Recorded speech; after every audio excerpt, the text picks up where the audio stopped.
The roar of the Industrial Revolution was fueled by metal, but a stubborn bottleneck held it back.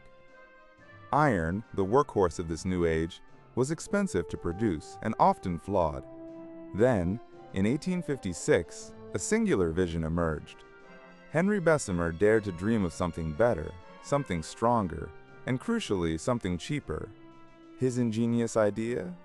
A blast of air, forced through molten pig iron. This fiery tempest, a surprisingly simple, yet revolutionary act, oxidized the impurities, transforming the brittle metal into something entirely new, steel. Suddenly, the impossible became attainable. Skyscrapers reached for the heavens, railways crisscrossed continents, and vast empires were built upon this newfound material. The modern world, in all its towering ambition and boundless connectivity, was quite literally forged in the crucible of Bessemer steel. Imagine a quiet night in Bath, England, March 1781. The sky, a familiar canvas for most, held a secret waiting to be unveiled. Enter William Herschel, not a seasoned professional, but an amateur astronomer with an insatiable curiosity and a powerful telescope. As he meticulously scanned the heavens, a faint point of light caught his eye. It wasn't a star, fixed and distant, nor did it possess the telltale fuzzy halo of a comet. Instead, this object moved with a slow, deliberate grace that defied explanation. Herschel's calculations confirmed the impossible. This was no mere celestial wanderer, but a planet, a new world, orbiting far beyond Saturn, a realm previously confined to the edges of human imagination. This was the first planet ever discovered with the aid of a telescope, a monumental discovery that forever reshaped our understanding of our own solar system. Summer, 1764. The air in rural France hung heavy, not just with heat, but with a creeping dread.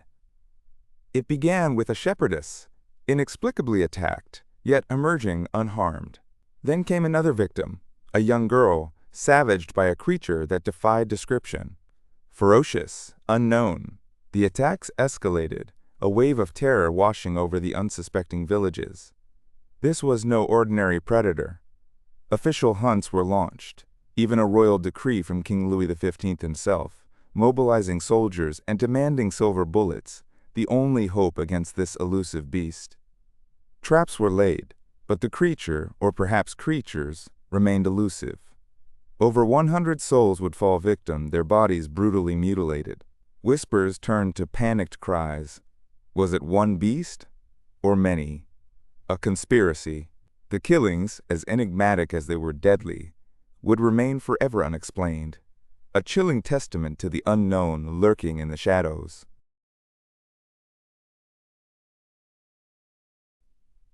Imagine a princess, a fugitive, fleeing across the Mediterranean.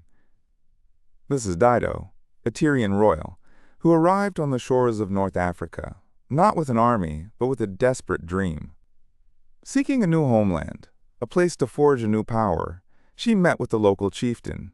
His offer, seemingly generous, was deceptively simple. As much land as an ox hide can cover. But Dido, renowned for her sharp wit, saw beyond the literal. With incredible foresight, she cut the hide into the finest, thinnest strips, stretching them to encircle an entire hill. That hill, Byrsa, became the foundation for an extraordinary new city. From this single act of cunning, Carthage was born, the seed of a vast Phoenician trading empire, a future titan destined to rival Rome itself. Sound of wind and distant clinking picks. In the dusty, sweltering heat of the Ballarat goldfields 1854, a simmering resentment was about to erupt. For years, prospectors toiled under the weight of unjust taxes and the indignity of miners, licenses, a constant reminder of their perceived status. Frustration turned to fury, and rebellion brewed beneath the Australian sun. The iconic Eureka flag, a symbol of their defiance, was raised. They fortified their position, a makeshift stockade, daring the authorities to challenge them.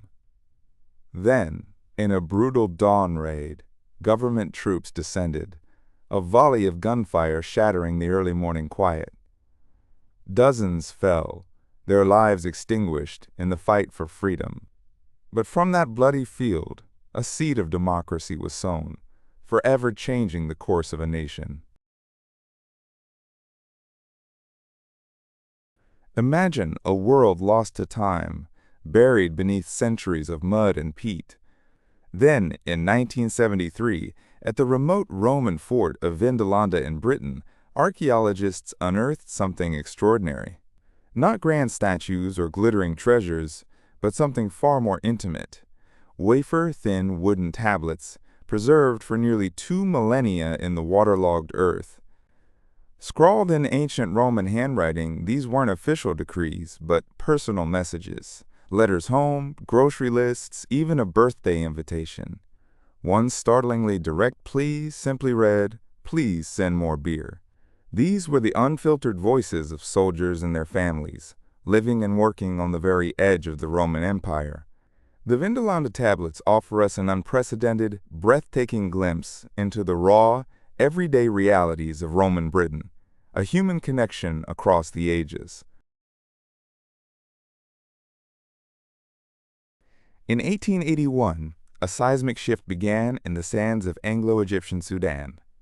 A charismatic figure named Muhammad Ahmad emerged, proclaiming himself the Mahdi, the divinely guided leader prophesied to usher in an era of Islamic purity.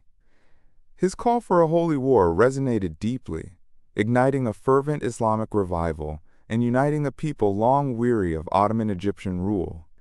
What followed was a massive, sweeping uprising, a testament to the power of faith and grievance.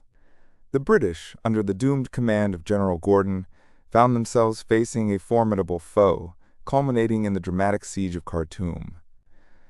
Against all expectations, the Mahdist forces triumphed, shattering the image of colonial invincibility and establishing a new, powerful empire that defied the encroaching grip of European powers.